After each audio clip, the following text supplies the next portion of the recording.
kulaba mva mu benzi eri ay it is cooking the engine is cooking.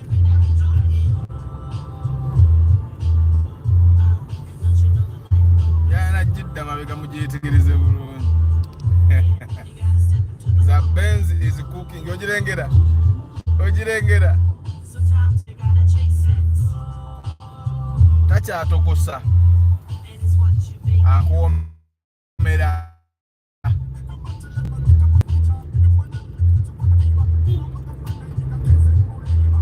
ate wano omukanga bukende omulengera yasalawo okufumba tabidi nai yingira nojizako ringi enyoyiro drinks the oil kati awumanya oil bamwokya ku piston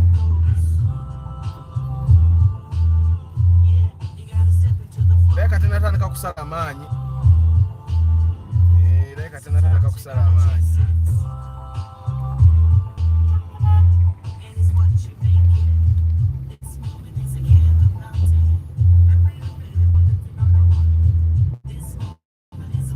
Good morning, my people. How are you today? I hope you guys are doing well. Idi against Bulungi. Hey. That's how celebrations goes. It goes well for some people, it doesn't go well for other people. Some people eat rice, other people are not able to eat rice. The sooner you understand that, the better. We can't all be celebrating, but I hope your Thursday is good.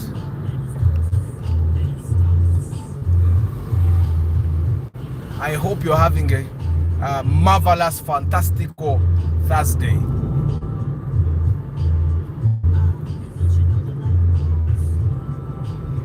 Lero ndireeta emu naye kijja kuggwa.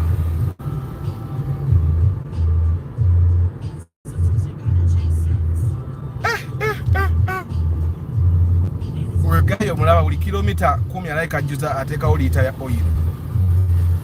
Because since he has two exhaust pipe, I'm imagining that every exhaust pipe does like 100 mils of oil every hour.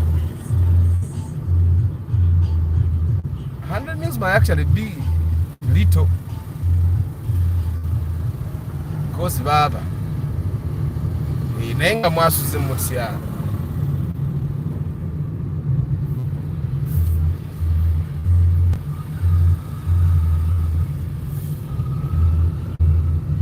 Good morning, Mugalasi Joshua Mix Farm, Mukalazi Bashir, Derek Lule, Bukenya Abe, Wish and Fielder. Boba just self-read. The fielder does it, but if you're going to buy from the bond, I would recommend you buy the Wish ADA Valvematic 2010 model. That's what I would recommend. Abana boda banengirije basalamu ekku. Very nice omulundi galinge yakoza appointment n'abayisa. Nti abaye gwayisa ku saawa 1:15 ne seconds 2 ngenda kuyita maaso. Okitegeera.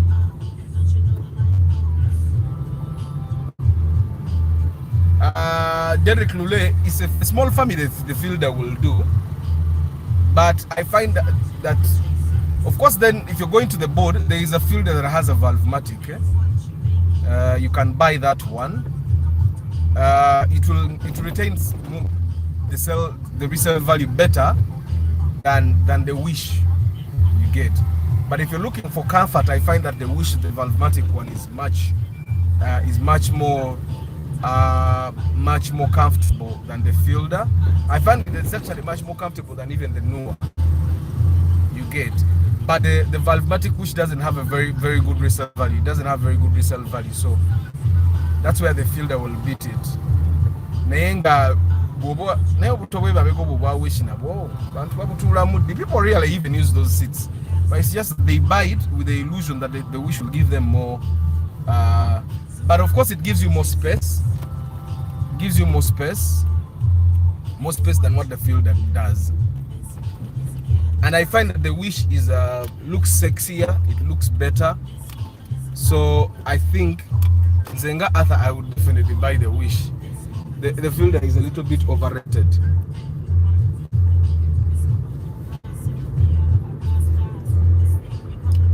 I will buy the Wish. The Fielder is not a bad car, but right now I find that because the Wish and the Fielder are literally at the same price, bwekubanga kwevuga nza unevuga Wish, it's much more comfortable for me. It will be comfortable for my kids. I get more space to put stuff, yet I get it at the same price. But also I find that nechisula Wish is in a bay. Abantu abagula Wish ezo bazigula ne bazikozesa emirimu. Kati because bazikozesa emirimu nezikulusana nnyo. So by the time they get to sell it, bibampa bikulu budde, which is not the case with the Fielder.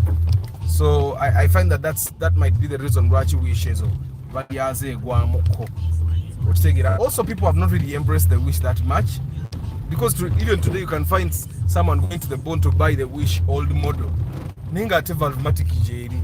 So I find that people have just not embraced the Valvematic Wish, which we could actually use.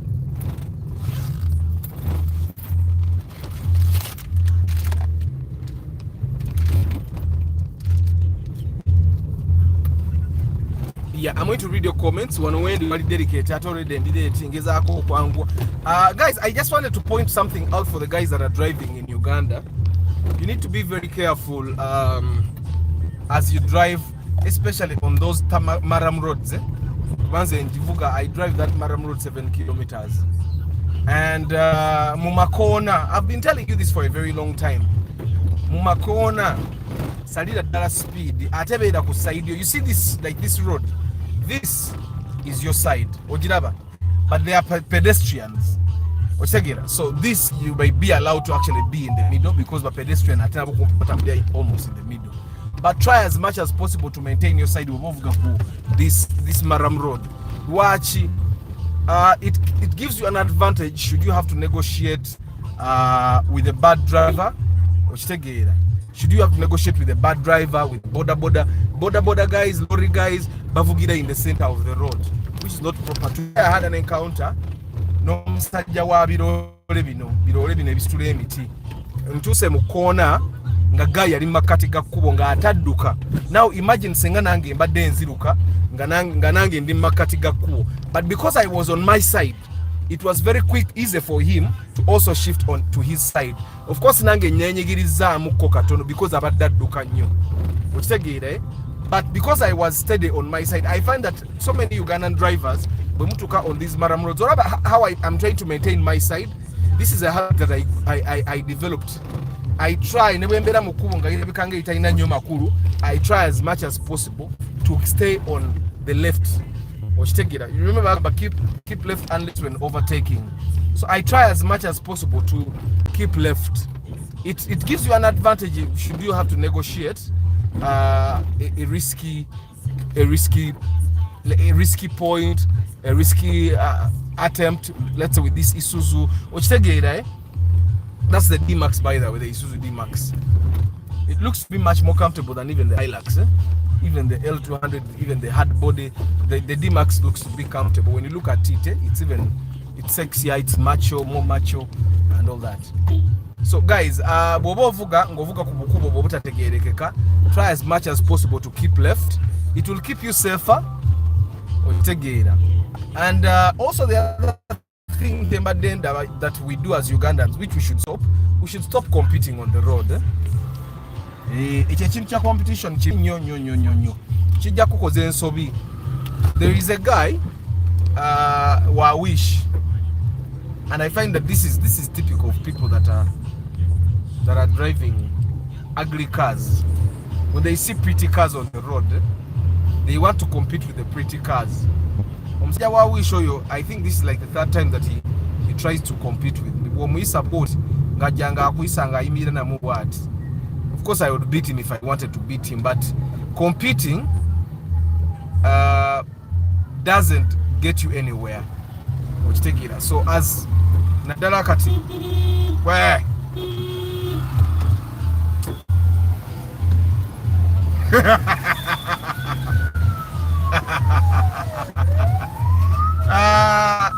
I've done something that Mr.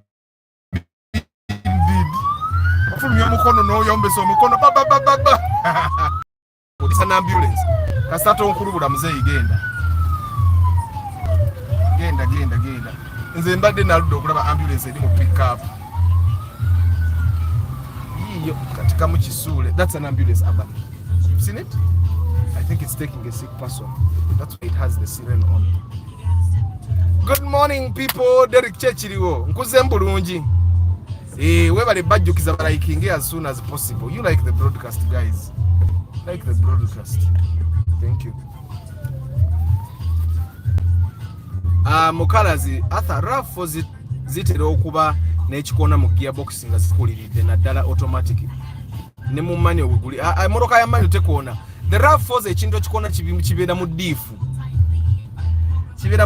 It's not for the people that drive RAV4s actually. For them they are used to that thing.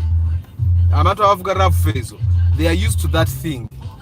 So bobo oguze automatic just chimanyire mumanyizi kibeeramu. You'd have to buy a new one, but it doesn't make sense. Nepya bonogigulera egenda kaddiwa era naye tuuka ekikole. So abantu abavuga omukazi oli mulaba ali ku boda mabbali ga ambulance. Uyu mukazi ava tuvudde naye side z'ematugga nga ali ku boda. That's not safe. Bawe bw'oba onfollowinga kuba mukazi w'omanyi bye yayambadde nga ava ewaka. Bawo omukyalo oyo bw'oba yo a subscriber to this channel omukazi mugulire emmotoka oba sekyo omwana mukyuse essomero bw'aba atwala mwana ku ssomero ndaba aliko n'omwana ku piki okitegeera taliiko na mwana aliko yekka nga namungi. But anyway bawo omukyalo oyo bw'oba olabye omukyala funa engeri gy'omutuusanga ku mulimu badde manya aliko oba omwana amulese ku ssomero somewhere. Get safer way of getting your woman to work.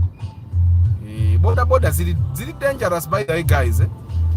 Muzirinya lwabuta, there is nothing to do, but as soon as you can avoid the boda, avoid it. To see me Eddie, good morning. Arenaitwe Kevin, good morning. Hanaba Joshua, Iwanda Bernard, Jovan Bukume. Nedda Joshua. Ekintu kya RAV4 kyagamba si kye ky'okukyusa obunege. Ekintu kiri okitegedde kibeera mu giya. Kyagamba buli RAV4 enkadde mu ekiri. Kigege versus drone. Definitely kigege naye kigege tezikyajja kati you have to buy a drone. But if you're buying a drone, if you have the money, go to the bond. Weetandikire drone yo. Okitegeera. Kigege yali badde esingako naye ate kigege mu kimanyi tezikyajja. Kavuma Farouk, Magombe Robert, Modric, Musisi Gerald. Musisi nze nalidde piraawo nze nabadde empatikana na dunia abasiraamu tebampise. Hasmat, good morning. Ronald M. Kasendwa VIP, good morning. Majwala Julius, Mugumya Innocent. It's from your last video that I got to know that 100% of Chikumi cars are 1.5. Yes, actually, Chikumi zili 1.5. Chikumi zili 1.5. Good morning, JK. That guy possibly could not be knowing the car is burning. Oiramanyi. Ogwo muko inzo obutagumanya. Ayingide buyingizi kubo oyo wa Benz. Okuyingire kubo okulinya akasosola bagwo muka gwefuwanga eri mu kubo lya bulijjo. Kati pamwe akafaananyo muka gwefuwanga eyingira ngerinnya olusozi. Take us the prices new model Raum in very good condition. Raum with Valvematic already with Raum don't have Valvematic engine. They have VVTIs. Yeah, Raums have VVTI. Raum bondi like a million in Gabidi Mukaga, Abidi Mumusam right now. The last time I inquired, Abidi Mukaga, Abidi Mumusam. You'll be buying the 2010 model, I think.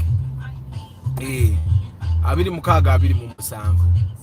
In a way, you can get that Raum at 15, 16, which take it. Usama Hassan, how are you? Kaiwa Benjamin, how are you? Matembe Abdul Nasa, Chechiriwo, Obuzemu, Wazemu Yidi, Notubulako, Nogena Noli Omucheregu. Okorachiro. Wado Obuzemu. Football Tribe, good morning. Chris Fitness, Chechiriwo man. After my spatio in the morning has low power revs. It picks up like after 5 minutes and it's common in rainy seasons. So kokebeleko kugundi ezo plaga obotandikira Name you guys, people drive spark plugs nazivuga emyaka esatu nga tazikeberako. For I've realized that as long as the car moves, people never check. Ye wali abantu abagule moroka mu bondi. Abanga aguze yakave atakeberako. Okitegeera. So I've realized that you guys nze nkiraba nnyo nti moroka emala kutandika kupipira oba neegaana okutambula. Bamakanika ne bamukako kebera ku plug. Tazikeberako nti ayagala n'okwagala. Bamakanika bakakamukako kebera plugs ezo. Wana abantu waziminyo wa kumanuvaringa ababoda bamantavu kati uli oli atisse ebikajjo ona atusibye.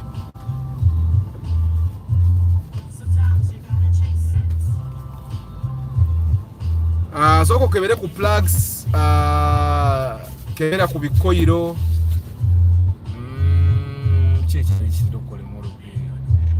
Then bakebere ku gundi, bakebere ku fuel pump. Bakebere ku fuel pump. Bakebere ku fuel pump. Brian Wanyama, good morning. King Daniels, good morning. Edwin Mugerwa, good morning. Katotenda ya pick up I saw tuku ambulance. Batusiruwaza bana abantu, batusiruwaza. Katamba Isaac Katende, Paul Seman, Tare Samuel, Toddy Ronald, good morning. The bass is too much. Ne bass wangengana musala. I think it's the song.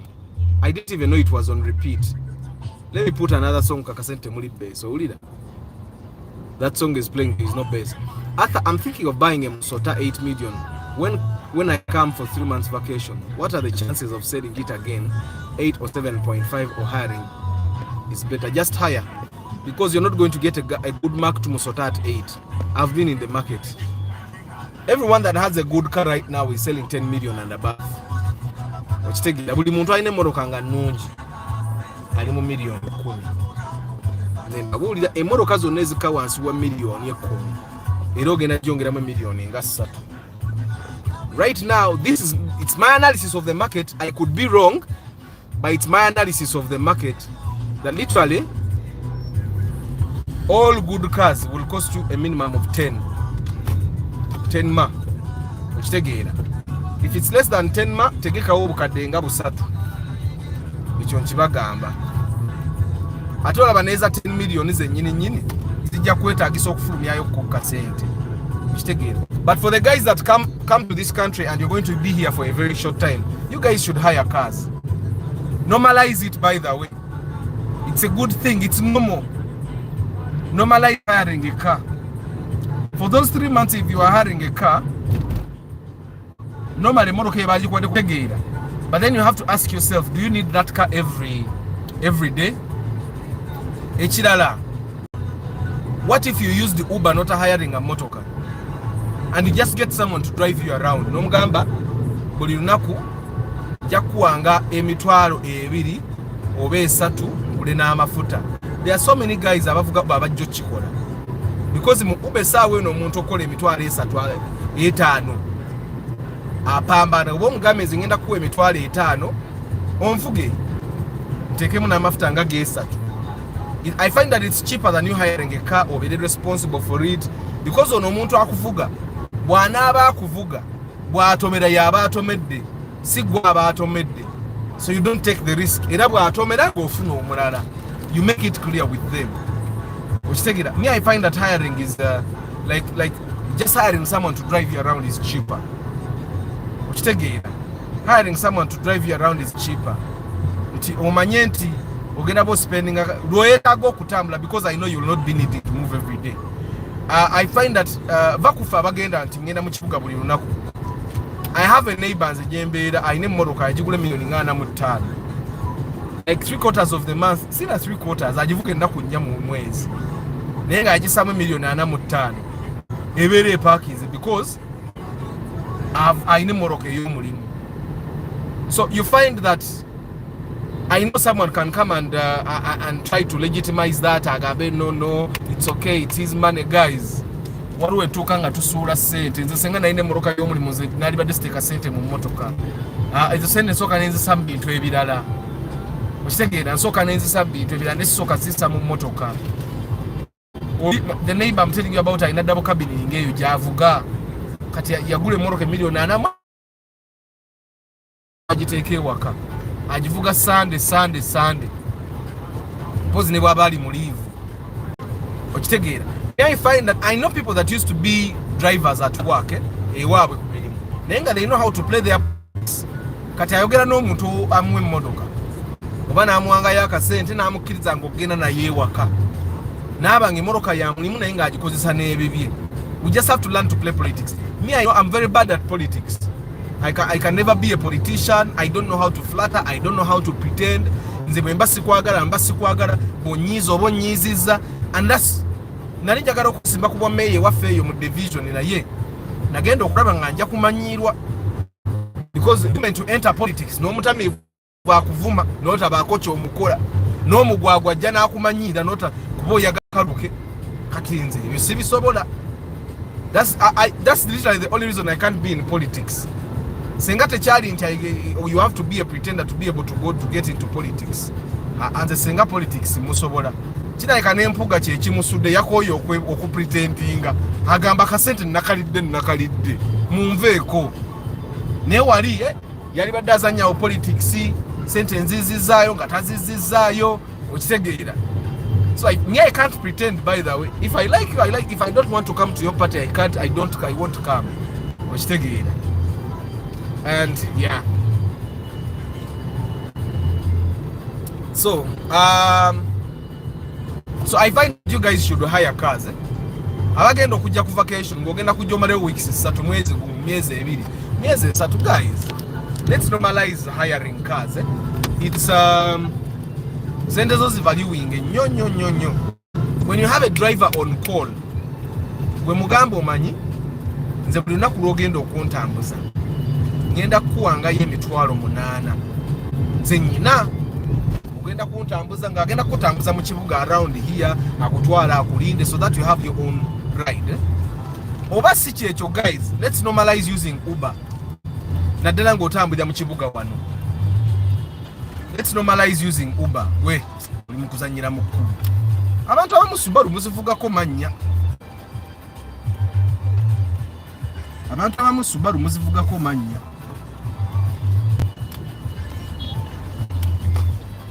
Kubanga toyinza kuŋŋamba nti ovuga Subaru n'olwawo okuyingira ekkubo lwaki. So anyway guys, abagenda okujja ku vacation nkubalira ekibalo. Uber kati nze olumu mbeera bize mu kibuga n'endwayo nga ba abani balina okulinnya Uber bajje bansange wendi. And on average buli lwe tukozesa Uber bakozesa omutwalo nga gumu kitundu gumu kanaana. Bwabaayo jjamba bwaba teri jjamba bakozesa omutwalo gumu to get to me naye nga olwo nkibaze nti ne period gye babeerera in an Uber coming to me, that period I'm also being productive. Okitegeera Uber never dropping yo negenda mbyayo. So I find that bwobanga ogenda beera mu kibuga bwobanga ogenda beera mu kibuga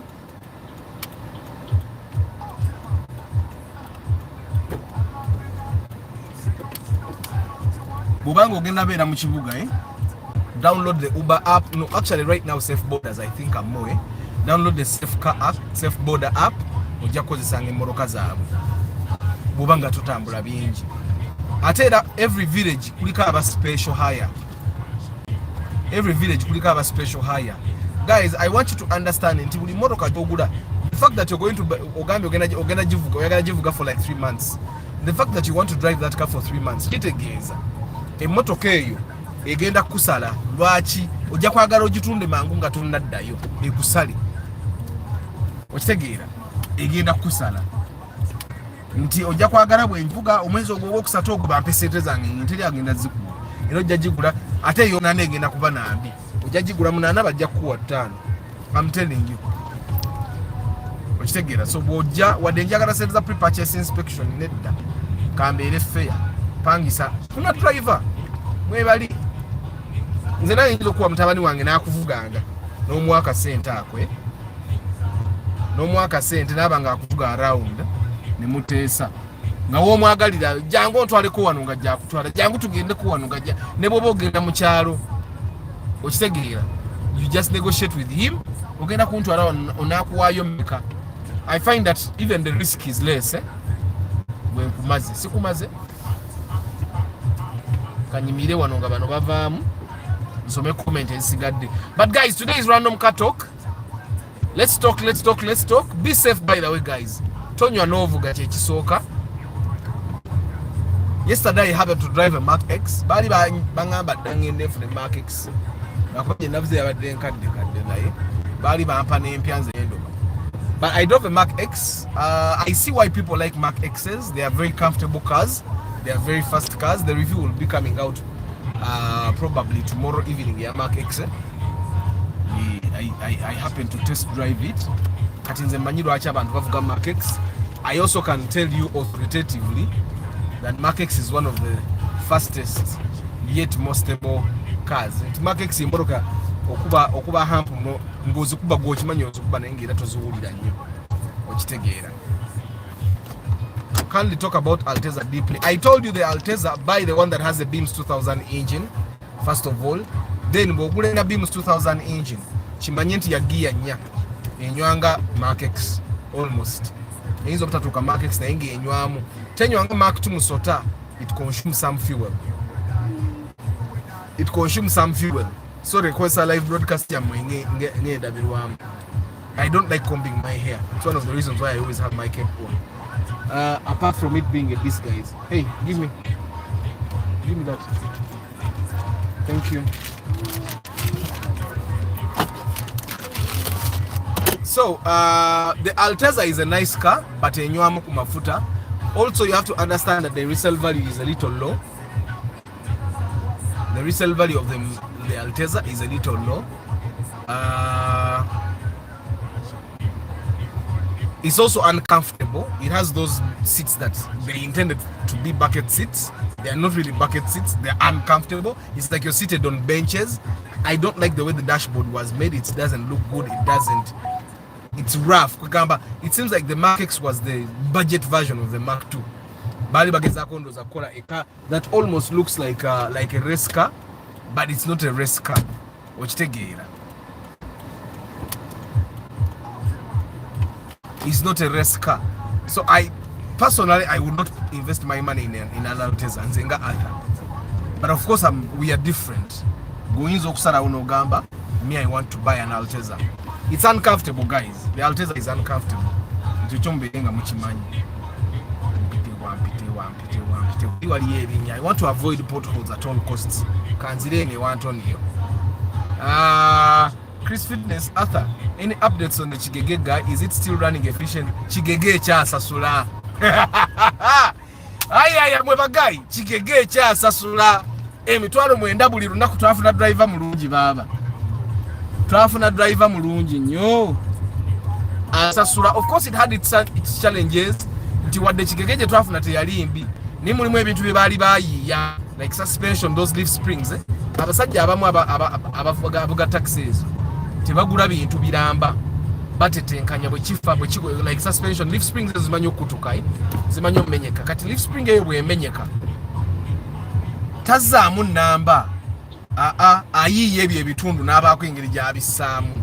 So majority of the Chigeges will be like that, but that's something that you know kumanyira. Then bayiya nnyo wiring ye kasite etambula otegera ate katinze makanika wange namugamba toyiya ebintu bikola in the proper way because emoroko yinzo giyiya ate nekwata omuliro okitegeera. So I find that those are the challenges. Naye driver go twafuna mulungi nnyo nti brakes have been changed only 2 times since we bought that car.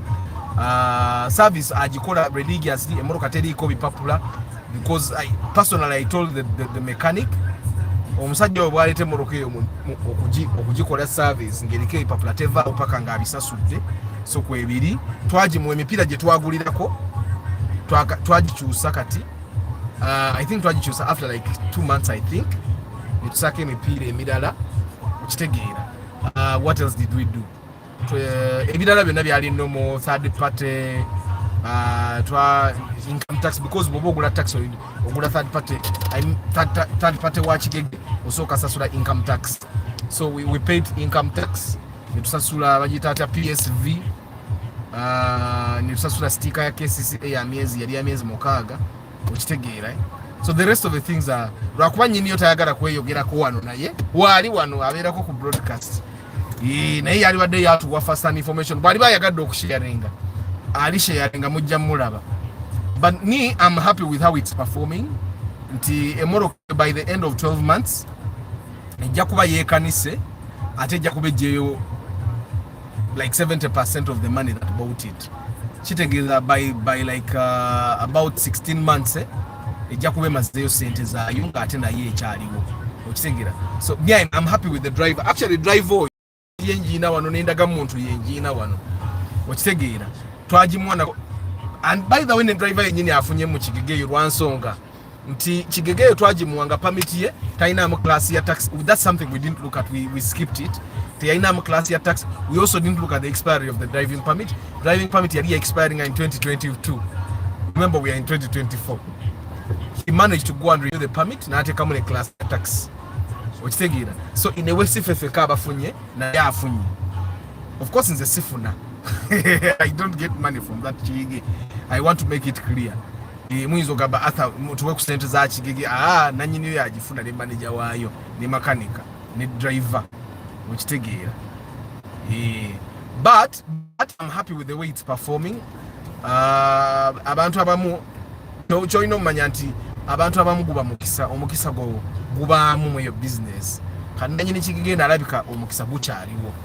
So I know kujijja Brevis versus progress. At least gulamu progress. This progress, everyone knows it has challenges with the electronics and all. But Brevis, it has challenges that go way beyond. Simanyi obono tayagala kunkulubula. Alabikanga yagala kunkulubula simanyi oba byavuga abiraba wuyo kamubalange. Oyo afulumye ekikomera nga tabaze.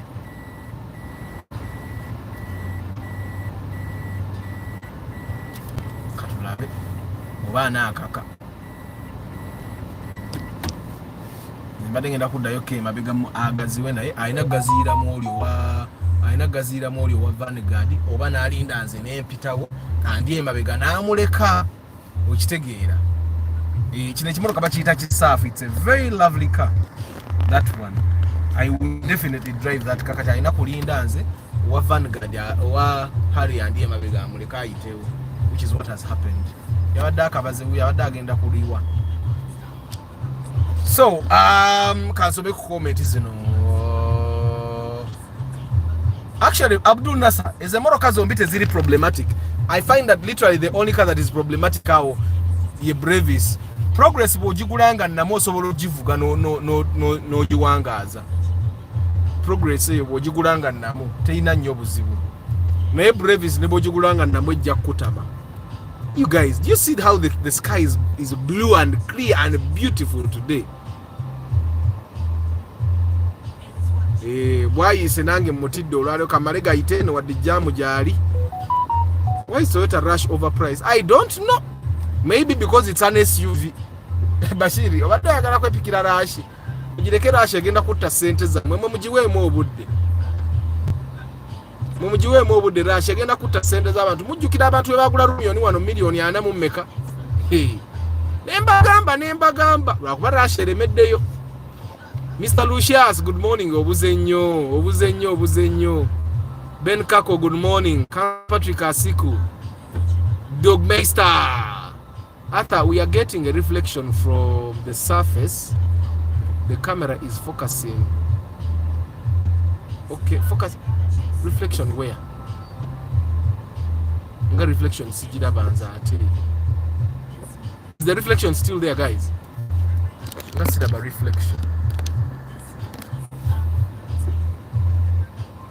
Farouk, Brevis jireke, at least gulamu progress. Kweze moroke Brevis is the better evil. Omanya gamba better the evil you know. Ne Brevis jireke. Why do you think the Brevises are not many on the road? Zafa ziri magaraji. Na ngate progress soko eziri. Arthur, car is needed for those coming from abroad because you people move with expensive items. Reduces the risk of theft. Anti na Edrine, at least booking a driver. Nze nyina omwana avuge emotoka yange nze mungambe mkuwe akuvuge okugula emmotoka bannange olaba kati kambabulira ekintu kimu mwabava ebweru ng'ogenda beera wano emyezi 3 bw'ogula emmotoka ya miliyoni 8 ng'oyagala ogitunde nga tonnadda yagenda kusala miliyoni 3 ekyo beera ku sure deal. And even 3 million may be an understatement. That's why I've always recommended that for the guys that come from abroad, ng'oli mu kujja Kampala ng'ojja kuwummulamu gula jangu pangise emmotoka haya nti ne bw'ona ofuna emmotoka nga bakujja ku kakadde buli mwezi ogenda bo spending miliyoni 3 5 zo zijja kuba ku kido ng'obadde oyagala kula emmotoka miliyoni 8 ate omuntu ava ebweru ng'obadde otambulira mu zino emmotoka zammwe empya emmotoka ya miliyoni 8 ojja nakkaaba. I'm telling you. So at least genda mbapangise emmotoka negotiate for a good rate bakuwe kakadde buli mwezi opangise emmotoka ya miliyoni meka wevuge kubeze emmotoka ate topangise emmotoka etaina comprehensive insurance. Make sure you get a car that has comprehensive insurance. Okitegeera nti ne bw'okulubula comprehensive. Don't get cars where they give you agreements of bw'ogikulubuza gwagisasula bw'okola biki. Make sure it has comprehensive insurance. Era yana comprehensive insurance vayo ngo bagambi bwe bankulubula I don't pay because that's why comprehensive insurance exists. Okitegeera Mugabi Kavira, how are you? Sebugwa made high is me Eric Kisitu. I bought Toyota Succeed but it's down. Talk about it has R13. Should I put R14? You can put 14 but fuel consumption is going to go higher. I would advise emmotoka bw'ogigula ng'eriko emipiira mitono girekeeko. Emipiira gye mitono gicontributinga ku nnywa yayo entono. Okitegeera emipiira emitono ky'oyinza okukola mpozi bayinza oteekamu shock absorbers enneneko oba springs enneneko zijja giwanikamuko but it will shift the center of gravity. Okitegeera mu meeting y'ekikoomoko atambuza ebigere ateesa ayimiridde akakasa omuko w'emmotoka ateesa atudde. Gula emmotoka Anna Maria Traders zigoti ate kati gwe zigoti olayika obeera nnyo mu meeting z'ebika eyo kuba ebika byaffe byabasinga biri eyo side zeeyo kati Anna Maria Traders zigoti gwe bagambye nti bwe tuyingira mu meeting mu nnyumba emmotoka ziba zitwetimbye embwenyi nti oyazza avuga oba tujja tuwuwa buti obusumuluzo.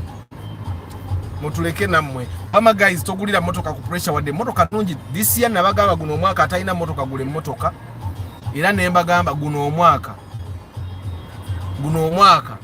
atalina motoka gule motoka ayine motoka emugule ey'okubiri.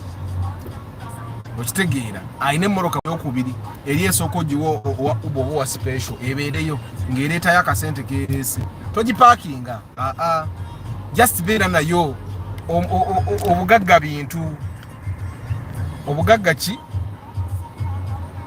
obugagga bintu. So the more cars you get the more wealthy you will be. Kastebanga ate motoka tesira ya biting motoka asset because the car can be an asset webe ina kyekolera.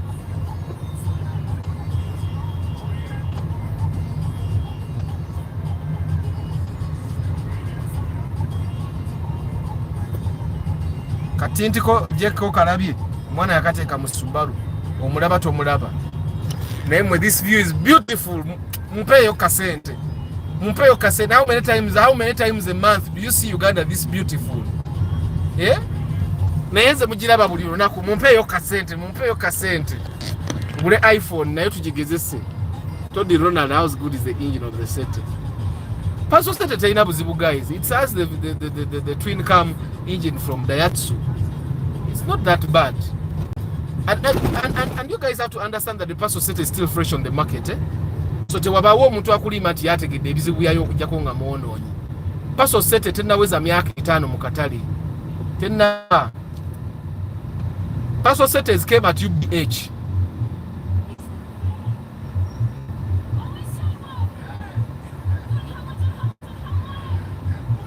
Ekinene nnyo Paso setters are like 4 years old. Ekinene nnyo kale bwe ziba zigenze those are like 5 years. We overturned a SAF back in 2006. A SAF nyangu yako overturning. Some of the cars that I know that are very easy to overturn. Mulimu SAF, mulimu Suzuki Escudo, mulimu Nuwa, Super Custom.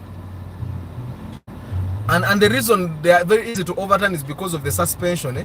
The suspension is too soft. Nti esobola okwerega okitegeera.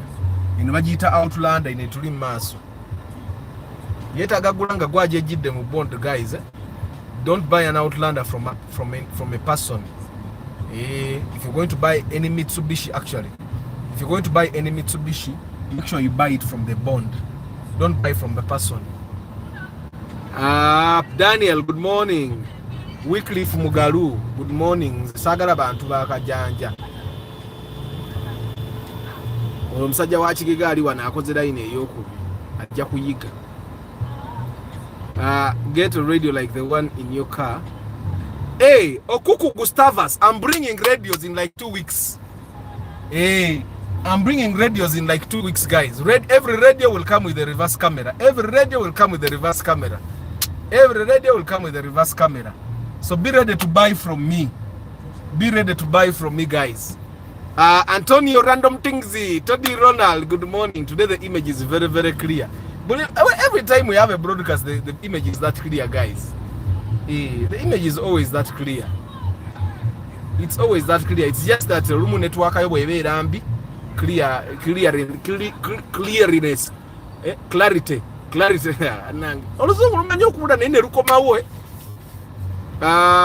morning, Herbert Sub. 1 million a month, Arthur. Motokachi. Anti kakati jeke 1 million obofunye na bagain rwansonga. Emoroka bazipangisa emitwalo 8 buli lunaku. Ontegeera jeke. Kati emoroka yaba bagipangisa emitwalo 8 buli lunaku. Kitegeeza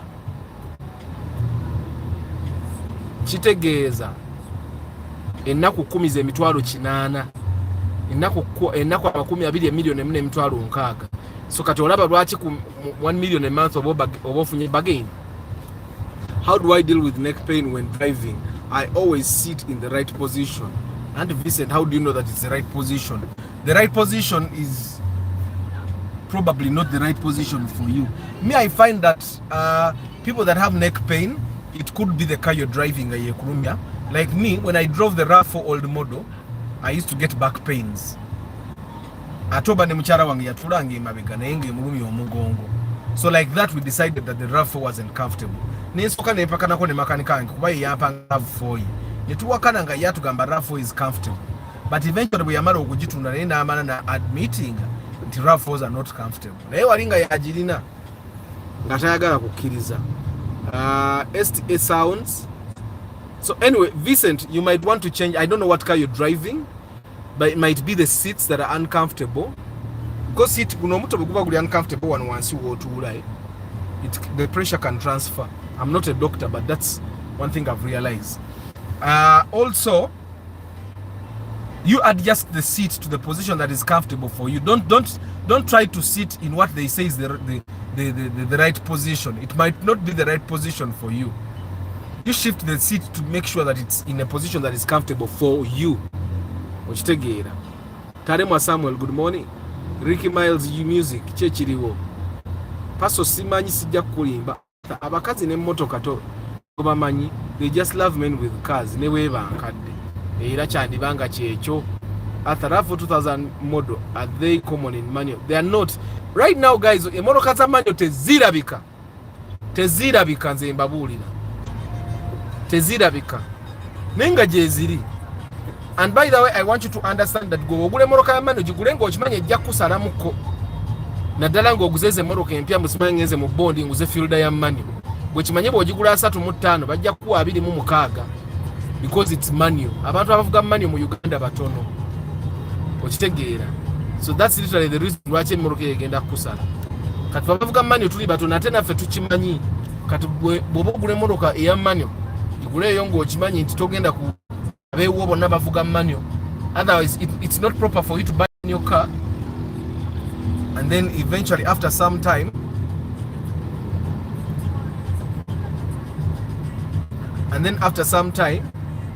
you start wanting to sell it because your girlfriend can't drive manual. So you'd rather buy a car that anyone at your home can learn. Nze batabani bange balina oyiga moroka ya manual. Era gwe nagiwo givuga uba bwana abagikoye nga njitwala nga bagikuba ennyondo nga njize ewaka ng'epaakinga. You said on TikTok that most Ugandans don't have a net worth of a mobile phone of 200k. So Patrick, I was joking. What I was saying is that majority of Ugandans ngatuze mazima. Majority of Ugandans net worth yawe koma ku nyumba jaine yamaka atenga ge mazima ne batata baffe ne mama baffe net worth yawe itandikirawo ku nyumba era wekoma era abantu abasinga balina net worth awaka wenyine we bali n'emizigo.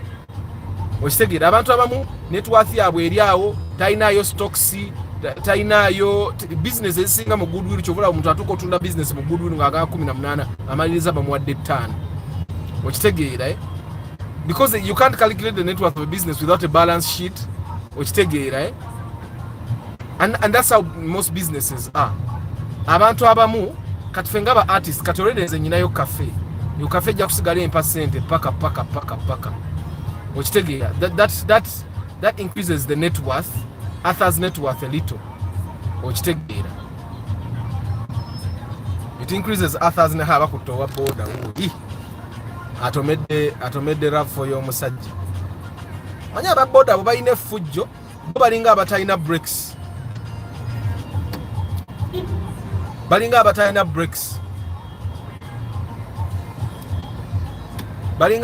breaks ajja n'akutomera ate n'akutunulira bwolumu n'akuvuma olumuna wali sanze kuwa boda nasamba emmotoka yo kituyambye nnyo bamukwate oyo bamukangavule tajja kuddamu kugira baba boda. They always expect us abavuga emmotoka to stop.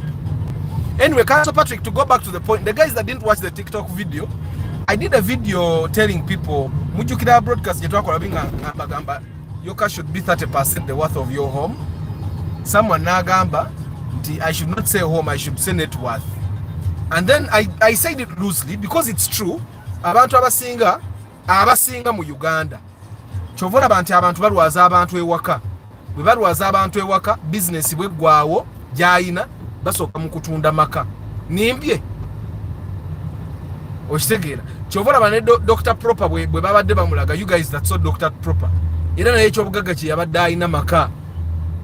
Okitegera I don't know why it's like that, but it's something that we should probably try to work on as Ugandans. Tubereko ne investments endala nga bwogera ku net worth yo oyinayo ebintu ebirala byosobola okwogerako. You can have things that bring in money without you struggling. Wachikola n'okita. Okitegeera katolaba omwana ono ayina that welding shop kati osobola okubala amakage n'obala this welding shop. Okitegeera that's where normally that's normal Ugandans ngujeka abantu bafuna ku sente nazimbayo ku apartments. Okitegeera I find that that's the direction that literally everyone wants to take, because in Uganda the other avenues tezitera kubeera very profitable. Ujja kwesanga entera fenna tulina kusimba reflection gyobadde ogamba njiraba yeeyo tulina fenna kuzimba apartments, mizigo, kuzimba lodge. Okitegeera business ndate tunayiga bulungi kuzibala. TX, yes, net TX by the way. Wish new model. I wishing anjogerako on your flash because it's a very good car. Speak English like chameleon son. Ata kaundo zirimu ebika bimeka era rating yazo mu center series. I can't tell you the price, but a good used one should start at about 35 million. I rented the car and they wanted 150k per day, but I paid 3 million per month. That was too much, JK. You should always be able to get a deal. You should be able to rent a car from a company that can give you a deal. Right? Because sente ezo nyingi. And that's because, and JK, instead of renting a car at 3 million per month, why don't you just get someone akuvuge around? Okitegeera omuntu bwakuvuga around owenga omuwa $1 million ye buli mwezi nga yakuvuga toyite, because you driving yourself is also you also exposing yourself to risks. Okitegeera. So instead of doing that, just get someone omugenda ku $1 million embule nkubira jango nvuge nkwaka 3 ng'omwezi kutandika 3 makati g'omwezi we anango omwezi guweddeko. Okitegeera. So it's better for you to get someone to drive you around, guys. If you didn't know, nze bwendowooza Arthur, when I see the risks that come with you driving yourself in Kampala, especially in a car that is not yours, once I really careful, I tried looking for something cheaper, but I couldn't get anything I was comfortable with. Yeah, that's also possible. But JK, kati omuntu agala ogula Mark 2 musota, tajja kunoonya comfort gwe gye wali onoonya. Kitegeera kati gwe comfort wali onoonya ndala nnyo. Because emmotoka kati I'll give you an example. Kampala wano okitegeera mitwalo 10 ng'ovuga mu Kampala wano. Bw'oba ofuluma ekibuga bayinza oyingira 15 16 ofuluma ekibuga. And remember the reason why how they can know is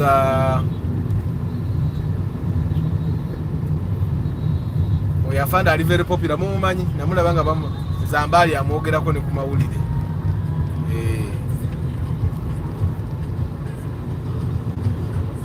King Daniel's energy drink sizinywa tezikyankolako.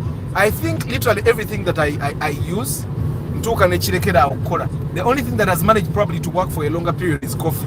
Nene coffee atuuka number 1. So I have to change types of coffee to get different effects. Naye energy drinks kyazinywa.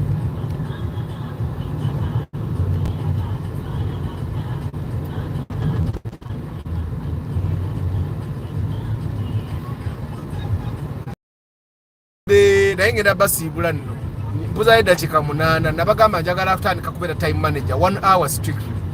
Kasita kavyumu kawoomeddwa tunyumizaamu okitegeera.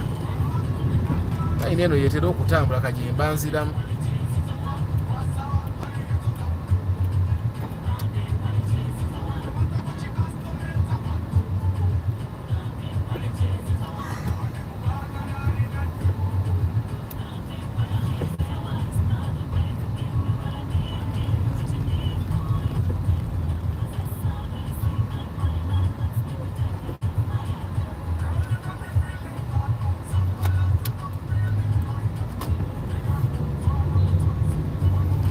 I'm going to read your comments, guys. I can't read here because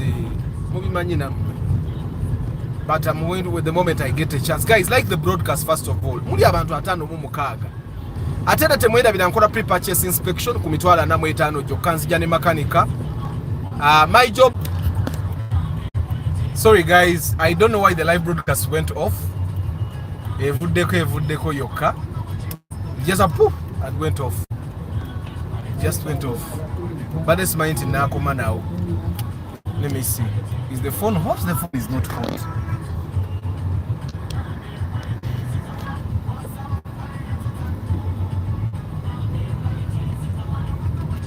Let me make the AC very cold.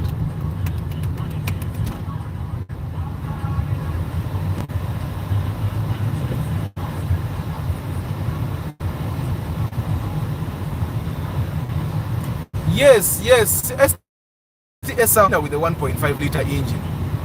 Jeziri. Na ye tono. Orondo guy yampereza WhatsApp namba ina kibina erimu engine 1.5 liter gyatunda. Nakuba samu wanyobudde naye nga sibanyi oba akyagirina. Naye nga kibina eza 1.5 jeziri nnyo. Jeziri. So if you're interested, I could ask him. It looked like he's a mechanic though. Era abamakanika batera okuzimanya because bazisuuza abanyinizo.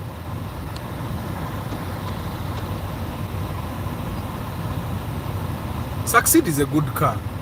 It has no problem. I mean, a bad day.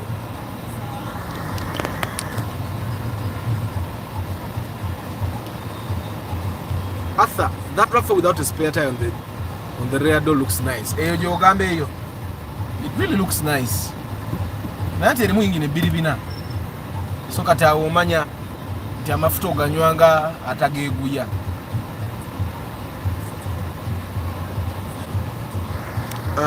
Guys, mliking a broadcast. Ani gwe sisu comment yani gisu. Arthur, Gerard, who wants to buy a Mark II, can combine with another party who has about 5 to 7 million for better purchase, and the other person retains the. Thank you for football try. I suggested that sometime back. I got Gerald. I got a good million musambu. Wachi. tofunyeyo omuntu alina miliyoni 7 omulala obanga alina miliyoni 10 katugeze. If there is someone that has 10 million and you wanted to buy a car, Gerald has 7 million, you guys could combine ne mugule motoka miliyoni 17. Okay? Bwe mugule motoka miliyoni 17 oba waba waliyo omuntu alina miliyoni nga 15. Gerald ekifo ky'okupangisa emmotoka miliyoni 3 oba 5. Gerald akuwe miliyoni nga 3 ogate ku miliyoni zo 15 mugule motoka miliyoni 18. Gerald agivuge emyezi gy'esatu bw'amala gw'ogisigaze okitegeera. I don't know if that works. I don't know what assurance we can get that bweba combining nga Gerald yajja agivuga bulungi because nature nakyo it's a thing okitegeera. Ti waliwo okugamba nti mugase sente ate oli n'avuga bubi emmotoka n'atuuka okugenda ng'emmotoka mbi nnyo leero kampita eri emmanga. After there is a saying that manual cars are for UK and Europe market and automatic for Americans. No, Edwin Mugerwa, actually I realized that manual cars are cheaper. Ate abazungu babala nnyo. Ompulira, manual cars are cheaper to buy because they are cheaper to make. Ontegeera. So kati abazungu babala nnyo batusinga. So they end up buying manual cars because it's cheaper to buy a manual car when it's new. Era Europeans actually basinga okubala. Abamerika tebamanyi kubala. Kyovula bimmotoka zaabwe zibavuga zino za yingini nnene. Okitegeera bo tebamanyi kubala Abamerika. Okusanga Amerika ng'avuga emmotoka ya 4.6 liters. Do you know what it means to drive a car of 4,600 cc? It's big. Abantu abasinga bano abavuga emmotoka za engine nnene bavuga cc 3 ate ne tulaba nti bavuga engine nnene nnyo okitegeera. Naye Abamerika basobola okuvuga emmotoka ya cc 15. Muziraba wano zitundula Bamerika bye basinga okuzivuga. Zi Escalade Bamerika bye basinga ozivuga. So Americans are just not as calculative as Europeans. Okitegeera. So I think that's how. Naye Europeans babala nnyo. That's why they drive manual cars. Kati mwabali ebulaya mugende mukebereko mu dealerships mulabe. Emmotoka za manual za rahisi muko, you can get a bargain. I have not yet asked about the manual cars at Toyota if they are cheaper, but it seems that like manual cars are actually cheaper in Europe, though. In Europe, because Europeans drive new cars. Europeans, yeah. Europeans drive new cars.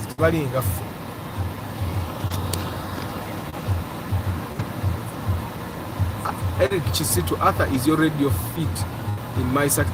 My radio fits in every radio, in every car. Kebere Chibina, the radio will fit in there. Kebere Chibina.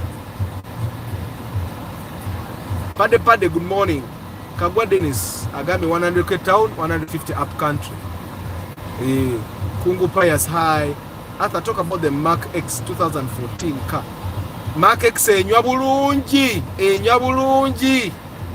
Mark X empya enywa bulungi. Lwakuba ya bei enywa bulungi. Ate badene enkade nayo sibyenywa sibi ebyamaanyi ebiri aba yebitala bitutadde. Ono ali ku simu.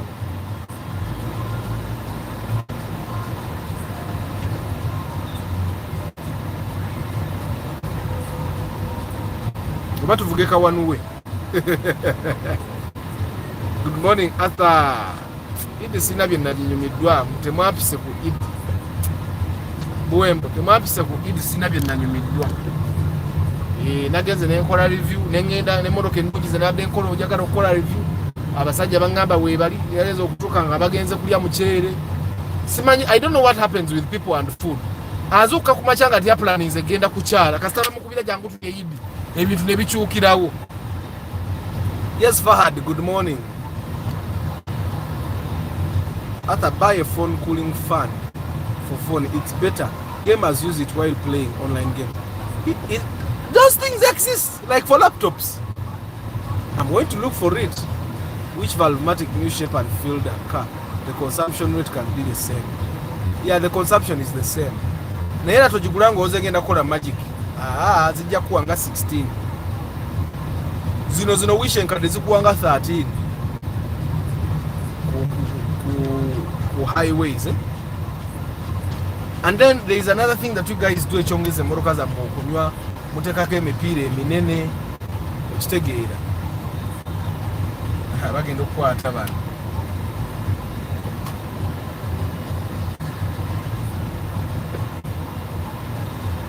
bano abasajja babadde kyebitaala byataddefu ate ndaba bo be bayitawo.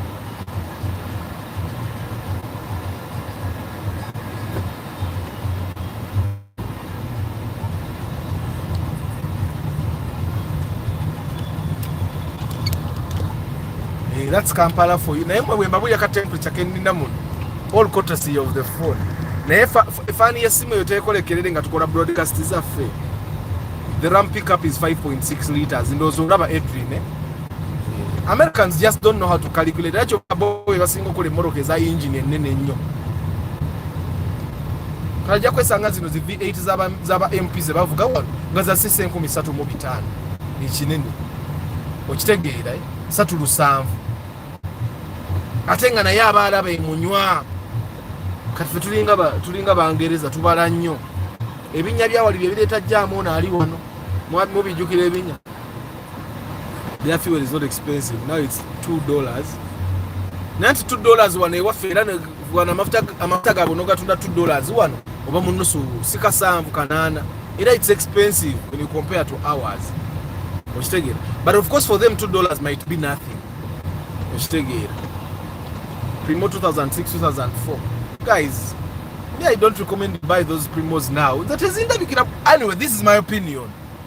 Bagenda kuguza Premier yo million 17, 18. Premier 28 bogisanga etambudde ko bajjajiguze million 26. Yongera ko sito buledi Primo, it looks better, it will retain more value. Primos in 2000, 2006 kazigenda tandika okusala sente because ka 2008 ye Premier ko nenga bera ne million nga 17, 18. Which engine oil is recommended for Valmatic cars? When you buy that car, it will have a user manual. Bajja kuba bagamba engine oil going to take them. Okitegeera.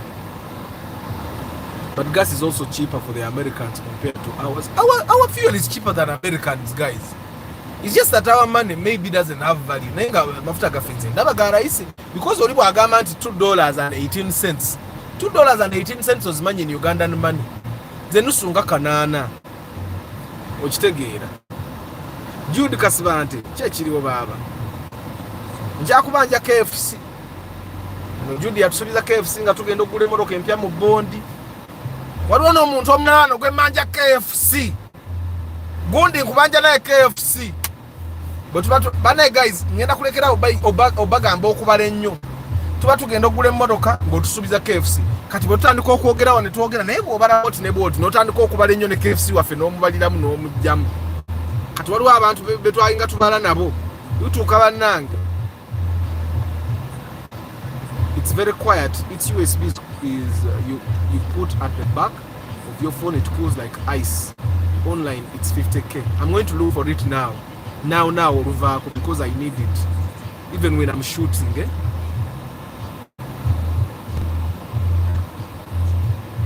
I'm seriously considering a Mark X 2014 model and above as my first car.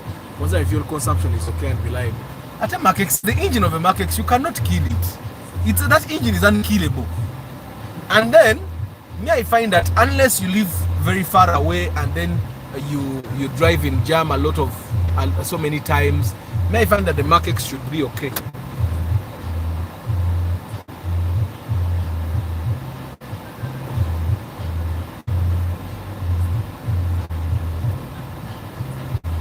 Mark X should be okay. Binya bya wano mubiraba bino bye bireta jamo ona aliwa. Ekati nebuze ne kololo ache kubote bali kola. This is less than a kilometer. These are 500 meters. Let's like a case ba engineer we bate babbako. Tebajja bikola. Because this is KCCA. Nante ya Ronaldo muntu waba akola $8 an hour. Emmotoka gyavuga nga liite tambula kilomita 2. Nga liita ya $2 nze ndaba ate era kibalo kiba kitono.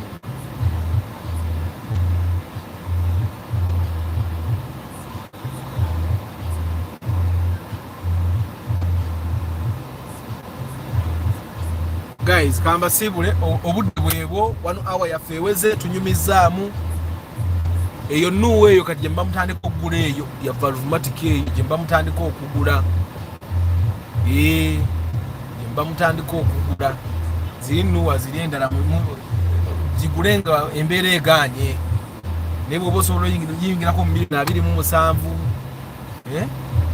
28 26 nuwe ya valvematic kati eyo giraba BM oyinza okisanga eringa 27 28 26 okitegeera ng'ogula nga weeyagala lwakubanga era tenywa nnyo bulungi nnyo. Yesterday you saw someone here yakomenti ze yeja avuga yagambye the liter takes you for 8 kilometers wano mu kibuga, then it goes for 13 kilometers on a highway. So era tekola magic okitegeera, but I don't know ekigere kye kizitowa kyenkana kibayinza okuba tugamba 13 naye ng'ekigere kye kizitowa nga tavuga corporate. Yeah, emboloka yange ennyogo ze baaba. I'm like ice. Natera okutandika okwayuuya. Have you realized that the cold makes you yawn?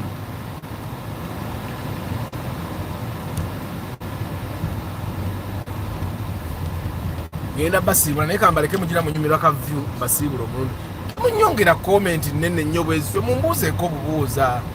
Comment endala muzimpe enkya. Kati eno parking y'abaana bakuba mubalaba. Parking y'abaana bano bonna bavuga kuba. Kati oyo omwana ng'omugamba nvugaako ngenda kuwa emyezi 3 nvugaako buli mwenkuyita jangu onvuge ng'agaana ajja n'akuvuga kuba kati bavuga parking bayinza obambazeewo essaawa nga 2 awo kati balaba kuba eri painful bannange nze era ndaba wano abantu nga bakomentinga nti agala gula motoka avuge kuba ezo sente zikolemu ebirala. Milioni 18 zoyagala okuvuga mu kuba linnyamu ennyonyi gende China leetamu ebintu nze mbabuulira, oba genda olimemu emmwanyi oba suubulamu ebintu wano e Kampala. Nze mbabuulira sente z'ogulamu emmotoka 18 ogiteeke mu kuba ojja kaaba. You will cry. So guys, I'm still running the digital marketing class at Platos. Osobola okujja n'osoma in the next intake because now it's April. This intake already full, so you can enroll for the May intake. Abali e Kampala balina business e Kampala digital marketing ya mwezi gumu 3 times a week, 3 hours every commute study. And yes,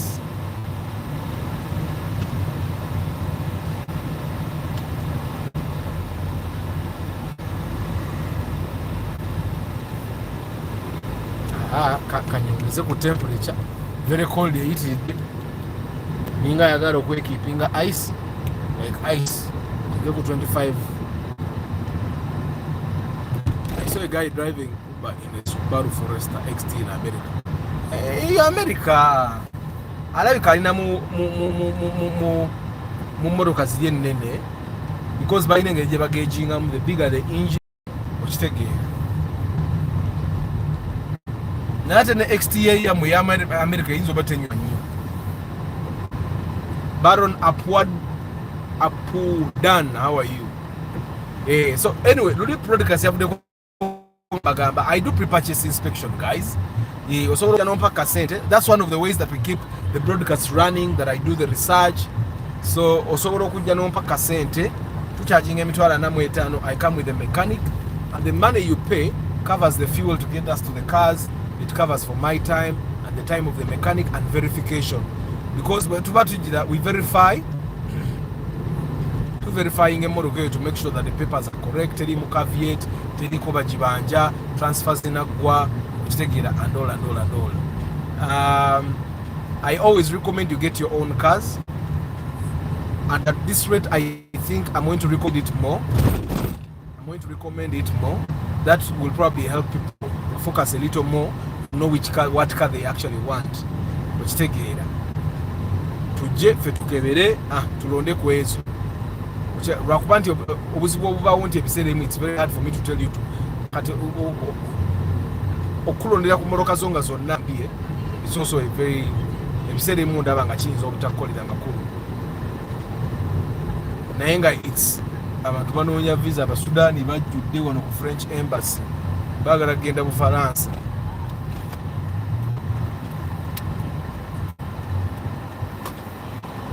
Even here in Saudi Arabia, petrol is 2,500 shillings and diesel is 700 shillings. Oh!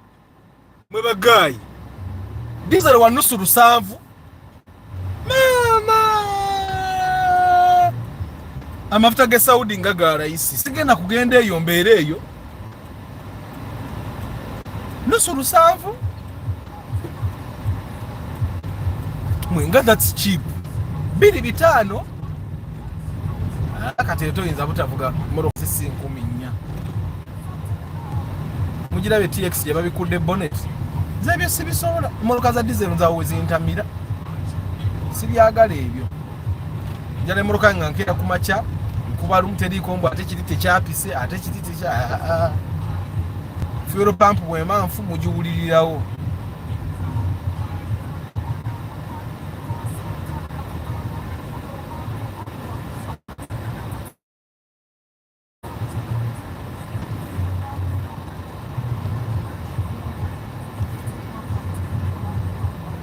A gallon can't have 4 liters, guys.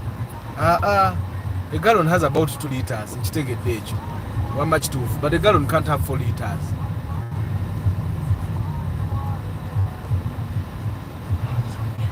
Amin Akato Muhammad, thank you very much.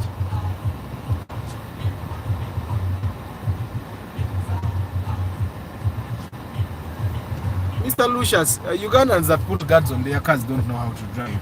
Also, I find that people put guards on their cars because they are trying to stop border guys from scratching their cars, from spoiling their bumpers. But also some people put it for design. Katinga jek yateka guard kunuwa ye for design.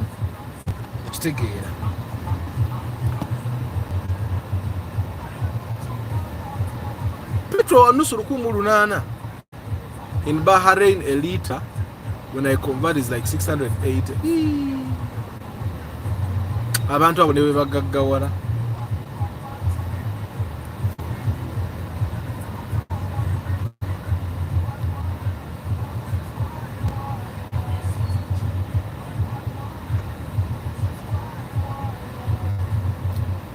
Wano bali mu kukola ki?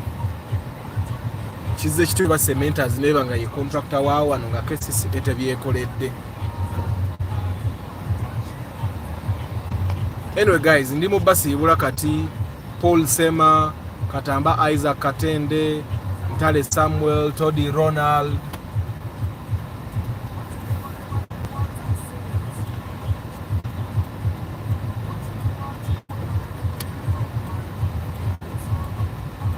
Brian Wanyama, Musisi Gerald. Bana mwe bale kubera ku broadcast. I don't take it for granted. Namwe bagaya bali mu Kamoli, namwe abalaba broadcast eno. Later on in the day, in the week, in the month, or even if you're watching this broadcast in 2025, I don't take you for granted.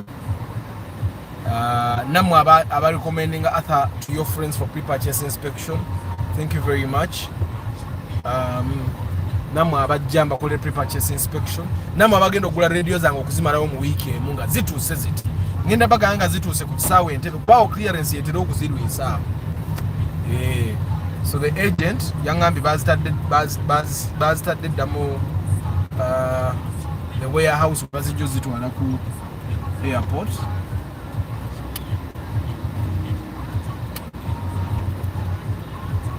Nabagambye luli nabagamba nyinawo copies 10 ezisigaddeo kati nyinawo copies 9 endala bagibuukinze.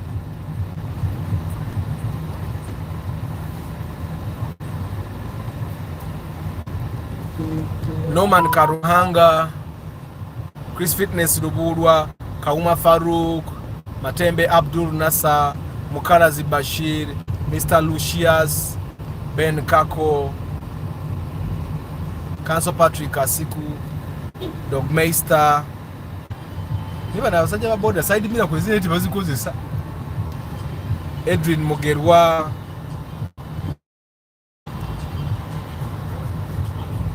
Mugabi Kavira, Sebugwao Medi, Eric Chisitu, Nantume Sharon, Toddy Ronald, JK, Daniel, Ben Wycliffe Mugalu, bana mwebale kubera ku broadcast, mwebale nyo. I don't take you guys for granted. I know that it takes even no kulaba obulabi broadcasting. I know it takes energy, it takes a lot of data again, battery, so I don't take it for granted. Thank you very much.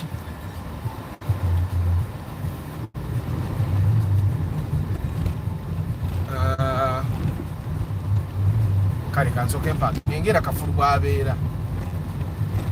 I pack like a pro. Live broadcast eno yejjako era yejjeeko. I don't know why it does that, but kamba sibule the magic of having a reverse camera. Now I be looking here and it's just making sure I pack the right way.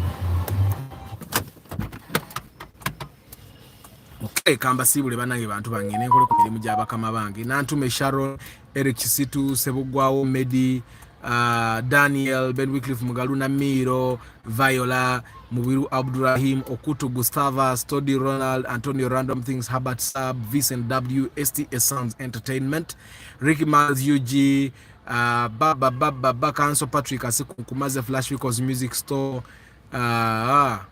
King Daniels, Football Tribe, Mutumba Pade, Kagwa Dennis, Ray, Kungu Payas, Rutamoreka, Fahad, Samuel Turia Singura, Jude Kasivante, Kaiwa Oscar, Ivan Kayuchi, Baron Apu Dan, Kato Muhammad, Matembe Abdur Nasa, Richie Leon John. I'm planning to purchase my first car at a budget of 15 million. Can I get a good fielder? Fielder, olaba n'enkadde zikyali 16, 17. Okitegeera. Ningo osobola ofuna enkadde, the old model, not the new model. The new model you should have about 23, 24, 25 there. Nze ngamba wali stoppinzeko n'ofuna the 2006 model, about 2006, 2007, 2008. Okitegeera kati 2009 ne zitandika ate omwaka omupya. So me I would recommend obeere ne million ezisukkako mu 2 ogula field ate empyamu. Guys, thank you very much for being part of the broadcast. I wish you a very lovely day. May the good Lord bless you. Ciao.